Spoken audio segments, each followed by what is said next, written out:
অনেকেই আছেন যাদের গাছের শখ আছে। সকাল থেকে রাত সবুজ প্রকৃতির পরিচর্যা করেন তারা। গাছে ফোটা ফুলের জন্য অপেক্ষা করেন বছরভর। অনেকে নিজে হাতে মরশুমি ফল বানান। কিন্তু আপনি কি জানেন, প্রাণী জগতের বন্ধু এই গাছও মানুষ সহ যে কোনো প্রাণীর প্রাণ কেড়ে নিতে পারে, এবং এক মুহূর্তে সেটা। আজকে আমরা আলোচনা করব পৃথিবীর সব থেকে বিষাক্ত 5টি গাছের সঙ্গে। এই গাছ এবং ফুলগুলো খুবই সুন্দর দেখতে, কিন্তু এদের গাছ বা ফুল অতীব বিষাক্ত। এই গাছের ফুল ফল যদি আমরা ভুল করে ছুঁয়ে ফেলি, তাহলে হবে মারাত্মক বিপদ। কেরালা এবং আশেপাশের উপকূলীয় অঞ্চলে পাওয়া যায় এই উদ্ভিদটি। এর কারণে কেরালায় অনেক মৃত্যু হয়েছে এই গাছের ফলে। এই বীজের মধ্যে অলকালয়েড পাওয়া যায়, যা হৃৎপিণ্ড ও শ্বাসযন্ত্রের জন্য মারাত্মক।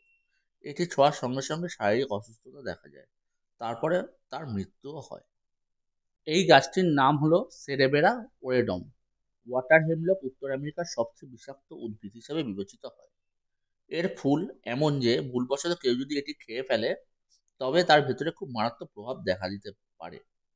সেই ব্যক্তির মাথা ঘোরে, পেটে ব্যথা করে, তারপর মানুষটি আস্তে আস্তে মৃত্যুর কোলে ঢলে পড়ে।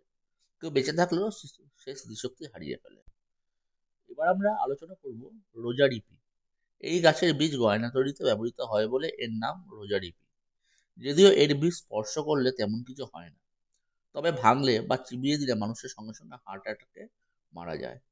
এতে আবরিন পাওয়া যায়, যার মাত্র 3 মাইক্রোগ্রামই একজন মানুষকে মেরে ফেলার জন্য যথেষ্ট। কাস্টার বিন। কাস্টার বীজ থেকে কাস্টার অয়েল বের করা হয়। এর বীজ খুবই বিষাক্ত। এই বীজ এতটাই বিষাক্ত যে 1 বা 2টি বীজ খেলে একটি শিশুর মৃত্যু হয়, এবং 8টি বীজ পর্যন্ত খেলে একজন প্রাপ্তবয়স্ক ব্যক্তি মারা যায়। এতে রিসিন নামক একটি বিষ রয়েছে, যা কোষের অভ্যন্তরে ঢুকে যায়, যাওয়ার ফলে বমি, ডায়রিয়া হয়, এমনকি মৃত্যুও ঘটতে পারে। এরপর হলো হোয়াইট স্নেক রুট। মার্কিন প্রেসিডেন্ট আব্রাহাম লিঙ্কনের মা ল্যান্সি হ্যাংস এই গাছের কারণে মারা যান। তবে তিনি এই গাছ থেকে সরাসরি মারা যাননি। তিনি একটি গাভীর দুধ পান করেছিলেন, যেটি এই গাছটি খেয়েছিল। এটি উত্তর আমেরিকায় পাওয়া যায়। একটি উদ্ভিদ যার ছোট ছোট সাদা ফুল হয়। এতে একটি বিষাক্ত অ্যালকোহল ট্রেমটল পাওয়া যায়,